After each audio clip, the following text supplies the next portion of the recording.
করুণ ঘটনা সঙ্গে সাথীরা চলে গেল থাকলো রহিমা শোনায় শত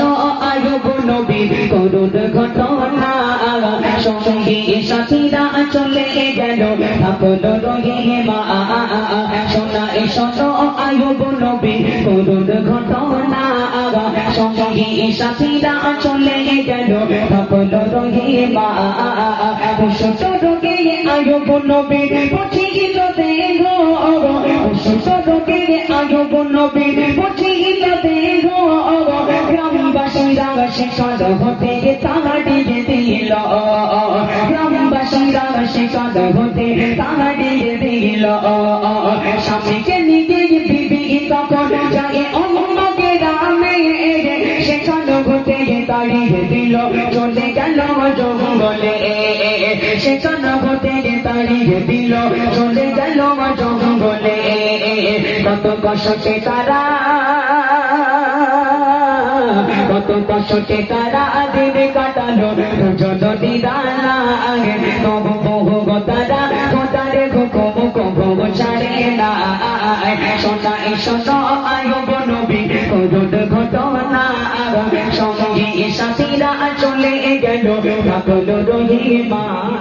রহিমা যায় একদিন খাবার সন্ধানে বলে এক মহিলাকে দাও গো খাবার কাজের বিনিময়ে রহিমা যায় একদিন খাবার সন্ধানে বলে এক মহিলাকে দাও গো খাবার কাজের বিনিময়ে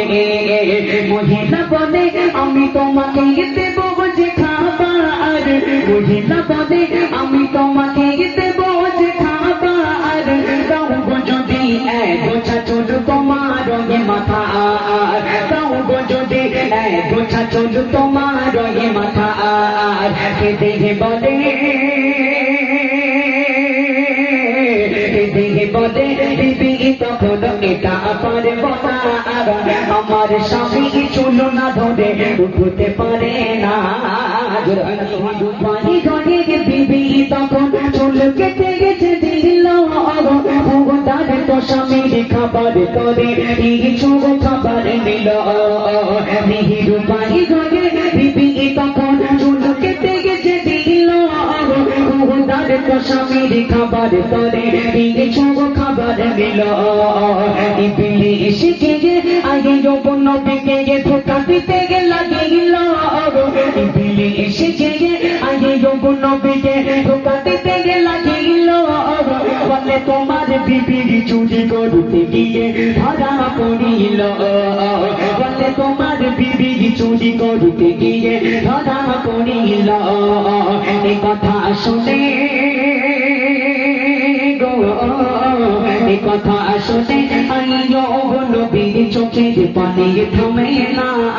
বলে সুস্থ হলে বিবি রহিমাকে আমি ছাড়ব না জিবিরিল আমিন নবীর কাছে আসিল হঠাৎ করে জিবিরিল আমিন নবীর কাছে আসিল খোদার ইশারায় তারার পাশে দুটি ঝরনা হইল জিবিরিল বলে এই পানিতে গোসল করে না জিবিরিল বলে এই পানিতে গোসল করে না সেই ওসিলায় আল্লাহ নবী শিফা করে দেয় সুবহানাল্লাহ নারে তাকবীর হঠাৎ করে জিবরিল আমিন নবীর কাছে আসিল খোদার ইশারায় তারার পাশে দুটি ঝরনা হইল জিবরিল বলে এই পানিতে গোসল করে না সেই ওসিলায় আল্লাহ নবী শিফা করে দেন মিদাদলে গো মিদাদলের কলম লেখে এই করুণ ঘটনা বলে খোদারে হুকুম তোমরা অগো প্রভু ছেড়ো না শোনাই শত আয়ুব নবীর করুণ ঘটনা সঙ্গী সাথীরা চলে গেল থাকলো রহিমা।